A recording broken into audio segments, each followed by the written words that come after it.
Hi மக்களே, இன்றைக்கி நம்ம ஒரு ஸ்டோரி பார்க்க போகிறோம். திஸ் வீடியோ ஸ்பான்சர் பை பைமோட் ஷாப்பிங் ஆப். இந்த ஆப்போட ஃபுல் டீட்டெயில் நாங்கள் வீடியோக்குள்ளே டிஸ்கிரிப்ஷனில் கொடுத்துட்றோம்.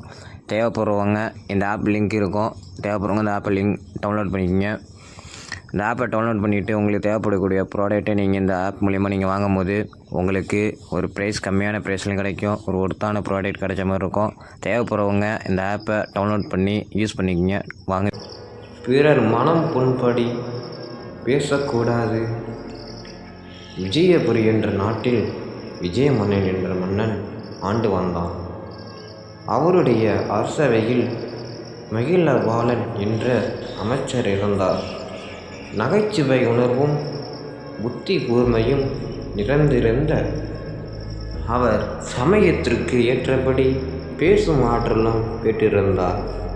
ஆனால் அவர் தோற்றத்தில் மிகவும் உள்ளமாக இருந்தார். ஒரு சமயம் மன்னன் விஜய மன்னன் அவர் பக்கத்து நாட்டிற்கு தூதராக அனுப்பினார். அந்த நாட்டு அரசன் பிறர் மனம் புண்ணும்படி பேசுவதில் விருப்பம் உடையவனாக இருந்தான். அதில் அவனுக்கு ஒரு மகிழ்ச்சி. தூதுவராக வந்த அமைச்சர் மகிபாலன் குள்ளனாக இருப்பதை பார்த்து அவனுக்கு மகிழ்ச்சி தாங்கவில்லை. உடனே அவன் அமைச்சரை பார்த்து, தூதுவனாக அனுப்ப உன்னை விட சிறந்த ஆள் கிடைக்கவில்லையா?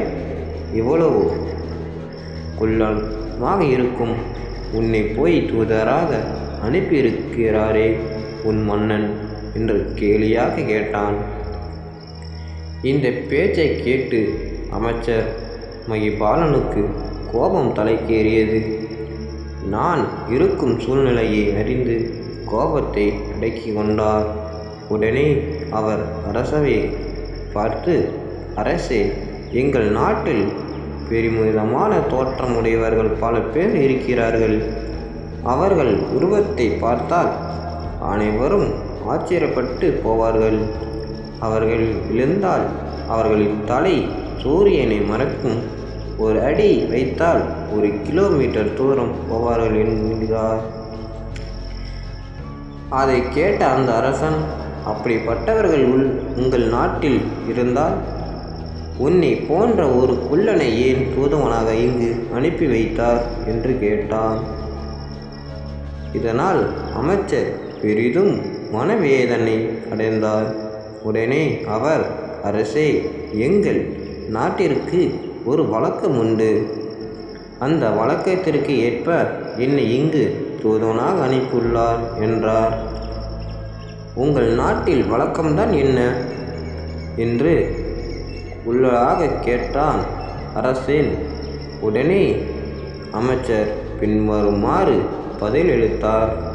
அரசே, ஒவ்வொரு நாட்டின் இயல்புகளுக்கு ஏற்றபடி தூதர்களை அனுப்புவோம். இது எங்கள் மன்னரின் வழக்கம். அறிவு உள்ள அரசர் ஆளும் நாட்டிற்கு அறிவுள்ள தூதர்களை அனுப்புவார். முட்டாளாக அரசர் ஆளும் நாட்டிற்கு முட்டாளே அனுப்புவார். எங்கள் நாட்டிலே வடிகட்டிய பெரிய முட்டாள் நான் தான்.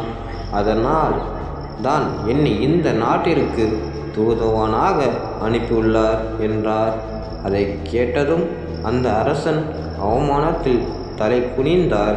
இனிமேல் யார் மனதையும் புண்படுத்தக்கூடாது என்று அவர் தன் மனதில் எண்ணிக்கொண்டார்.